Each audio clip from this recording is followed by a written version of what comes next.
This is the Bamburgh Castle, located on the Northumberland coast, England.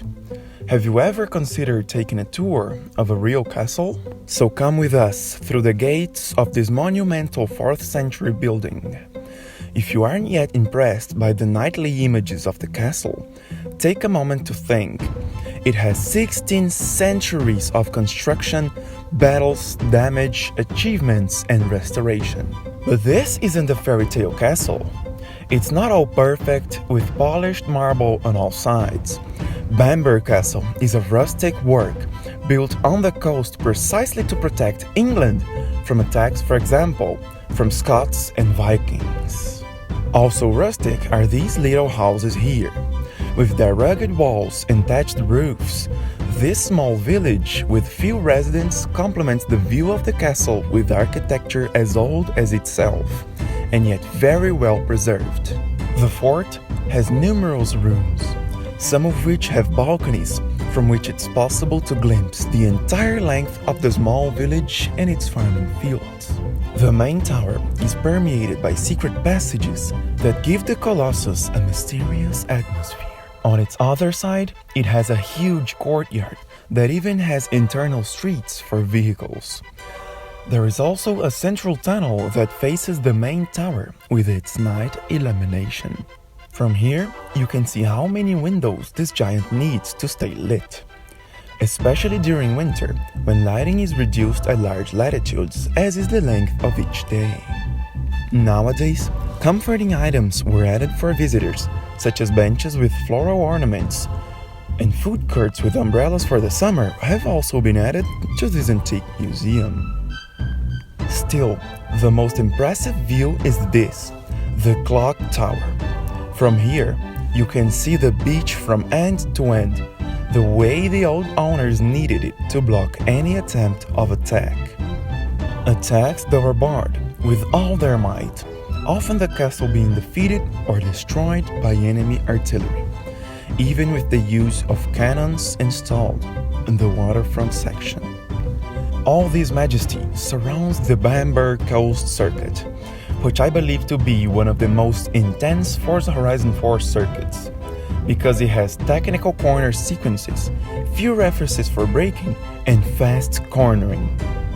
From now on, I'll cover driving techniques for you to apply in your races and excel in online and ranked adventures in S2 class, S1, and A class. For this, we're gonna use 3 cars, one of each class.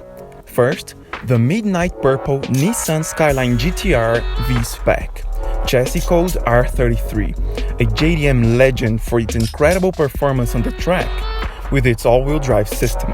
But the R33's biggest secret for success lies under the hood, the RB26, a 2.6-liter twin-turbo inline-6 delivering 280 horsepower from the factory, yet capable of more than 1,000 horsepower with minor engine upgrades. That's why it became a tuning monster and a street king. Every car shop in Japan wanted to have one, dreamed of having such a car, beat a Ferrari. The second car we'll be using is the Ferrari 458 Italia, a staple of Italian design and performance.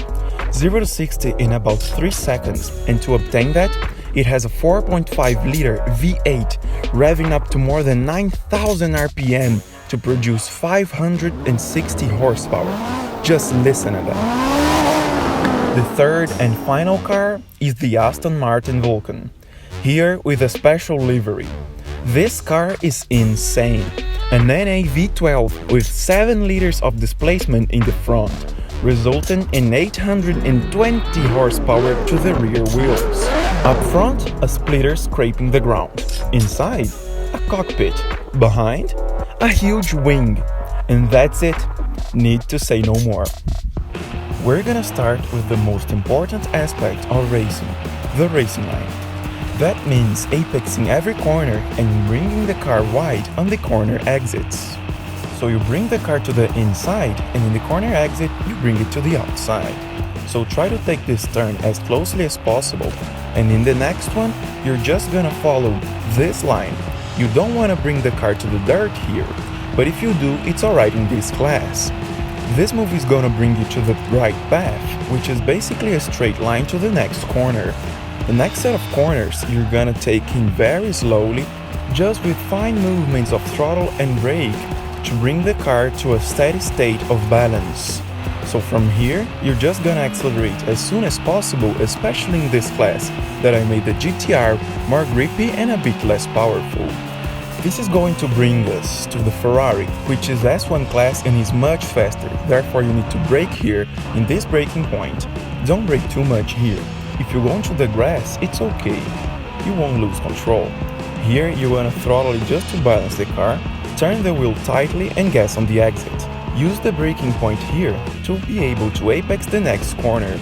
Here you again want to go over this right line, but don't go this time to the grass, otherwise you may very well spin and lose control of the car. Instead, what you want to do is just bring the car accelerating very slightly so that you get out of the corner fine. Now you're gonna use this next braking point for the next set of corners. This time try not to go to the dirt too much because you may very well lose control of the car. From here on out, you want to accelerate as much as possible and the car will not lose control. Let's jump right into the Aston Martin Vulcan S2 class.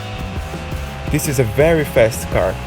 This is extremely powerful and has a lot of aero. Try to use the racing line as much as possible, just like the previous examples, and also the braking points. Here you want to brake a little before the corner because you have a lot more speed. And this time you want to bring the car here a little bit to the outside before bringing into the inside. This way you can straighten the car and you won't lose control back there. You can be a lot more aggressive in this class, remembering to use the braking points. And I feel like I can use a little bit more of the dirt in this car, but don't accelerate too early, otherwise you will hit the barriers here when accelerating. From here, we can already see the Bamburgh Castle, which is much more beautiful at night. I hope you like this video. Subscribe to my channel so you don't lose videos every Tuesday and Friday, so that you all become racing legends. Feel like watching a bit more? Check out this video that I made on how to be fast on Derwent Lakeside. See you there!